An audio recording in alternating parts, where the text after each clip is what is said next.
नमस्कार दोस्तों, समुद्र की लहरों के पार जब किसी राष्ट्र की आंखें चमक उठती हैं तो दुनिया को चौंकना पड़ता है। और यही वो समय था जब भारत ने अपने अंदर छिपी ताकत को जगाया। यह कहानी किसी कल्पना का हिस्सा नहीं, बल्कि एक सघन रणनीति, अनुशासन और धैर्य का परिणाम थी, जिसने भूमध्य सागर के मानचित्र को पलट कर रख दिया। तुर्की ने जब वहां अपनी उपस्थिति और चमक दिखाई, जब उसने सोच लिया कि भूमध्य सागर उसका ही पल्ला है और वह यहीं पर क्षेत्रीय प्रभुत्व जमाएगा, तब उसने एक गलती की। उसने भारत की चुप्पी को कमजोरी समझ लिया। पर भारत ने चुप्पी नहीं तोड़ी। उसने सुनियोजित इंतजार किया और अपनी तैयारियों को परिपक्व बनाया। यह तैयारी केवल नौसेना के जहाजों तक सीमित नहीं थी। ये इसरो की ऊंची नजरों, साइबर कमांड की गहरी पकड़, इलेक्ट्रॉनिक वॉरफेयर की तेज चाल और कूटनीति की सूक्ष्म चालों का संगम थी। इस युद्ध में गोला बारूद मायने नहीं रखता था। इंटेलिजेंस, नियंत्रण और समय का तालमेल मायने रखता था। शुरुआत हुई तब जब भारत ने सबसे पहले जानकारी जुटाई। उपग्रहों ने रात दिन काम करना शुरू किया। हर मूवमेंट, हर रस्साकशी, हर गुप्त नेवल बेस की लोकेशन रिकॉर्ड हुई। इन तस्वीरों और ट्रैक्स को फील्ड कमांड तक त्वरित और सुरक्षित रूप से पहुंचाया गया। साइबर ब्रिगेड ने तुर्की के कम्युनिकेशन और ड्रोन कमांड एंड कंट्रोल पर अपनी पकड़ जमानी शुरू कर दी। पहले चरण के में तुर्की के ड्रोन सिस्टम्स को धीरे धीरे प्रभावित किया गया, ताकि वह अचानक सब बंद न कर दें और विरोध को आंखें खोलने का मौका ही न मिले। फिर इलेक्ट्रॉनिक वॉरफेयर ने रडार और नेविगेशन में व्यवधान डालना शुरू किया। जिस क्षण तुर्की के जहाजों का नेविगेशन अस्थिर हुआ, उसी समय भारतीय सतह और अंडर वाटर एसेट्स ने पोजीशनिंग कर ली।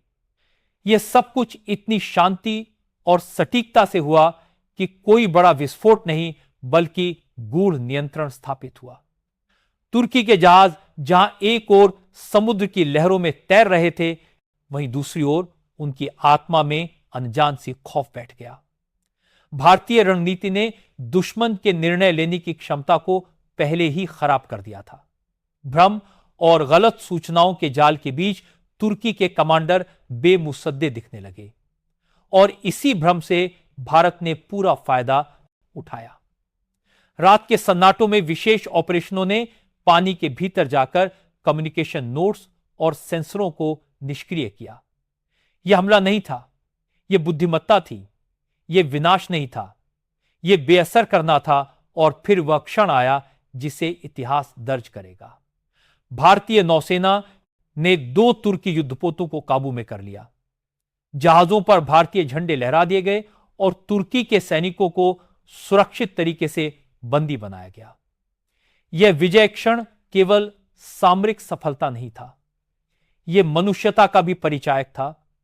कैदियों के साथ गरिमा और अंतर्राष्ट्रीय मानकों के अनुरूप व्यवहार कराना यह संदेश था कि हमारी ताकत केवल नष्ट करने की नहीं, बल्कि न्याय के साथ निर्णय लेने की है। अंकारा में खबर पहुंचते ही सदन गुलजार हो उठा। आपात बैठकें बुलाई गईं और सवाल उठने लगे कि किस तरह भारत ने इतनी जल्दी और इतनी सूक्ष्मता से जमीन बदल दी। भारत ने तब कूटनीतिक मोर्चे पर भी समान रूप से गति दिखाई। संयुक्त राष्ट्र और अन्य अंतर्राष्ट्रीय यह प्रकरण आधुनिक अंतर्राष्ट्रीय राजनीति में भारत की एक ऐतिहासिक रणनीतिक सफलता का उदाहरण बन गया।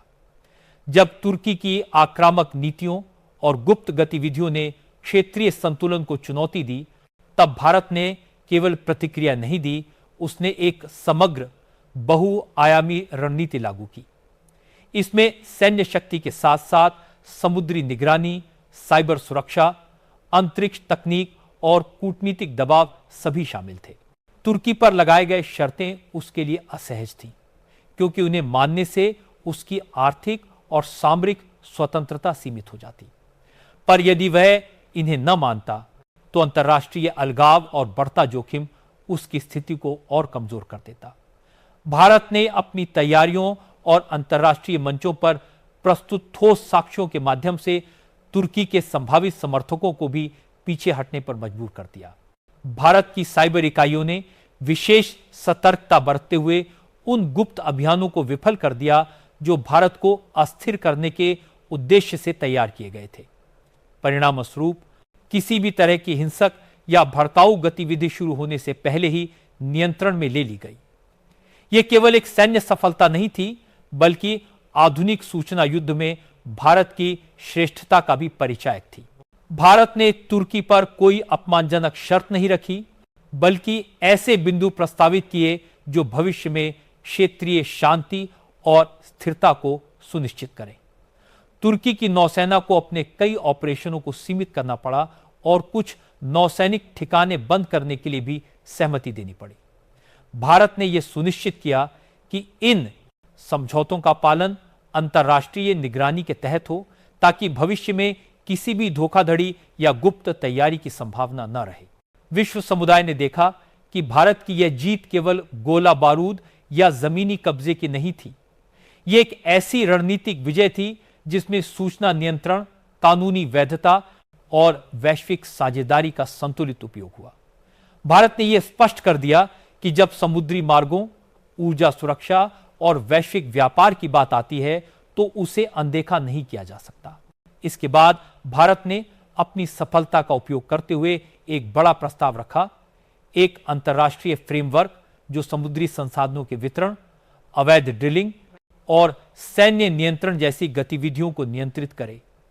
यह केवल तुर्की तक सीमित नहीं था, बल्कि उन सभी राष्ट्रों के लिए संकेत था जो समुद्रों को शक्ति प्रदर्शन के माध्यम के रूप में इस्तेमाल करना चाहते हैं।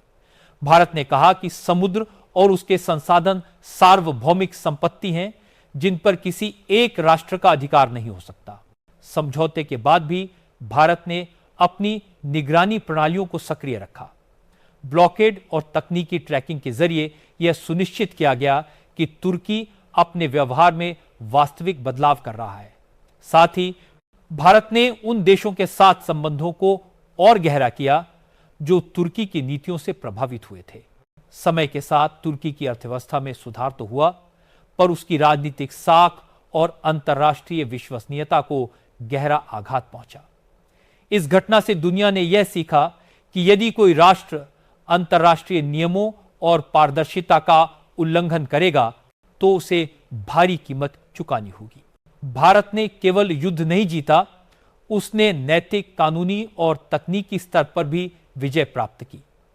उसने यह साबित किया कि एक मध्यम दूरी का राष्ट्र भी यदि उसकी रणनीति ठोस और व्यापक हो तो वह वैश्विक स्तर पर निर्णायक प्रभाव डाल सकता है। अंत में यह घटना न केवल तुर्की के लिए एक सबक थी, बल्कि पूरे विश्व के लिए एक नया संदेश थी।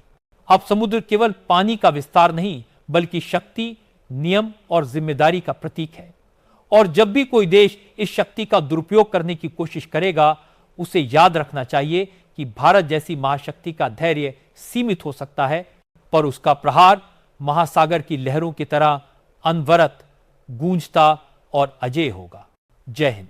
प्रिय मित्रों, इसी तरह का गुणवत्तापूर्ण वीडियो देखने के लिए अभी सब्सक्राइब करें हमारे चैनल को। आपके एक सब्सक्राइब से हमें बहुत मदद मिलेगी। धन्यवाद।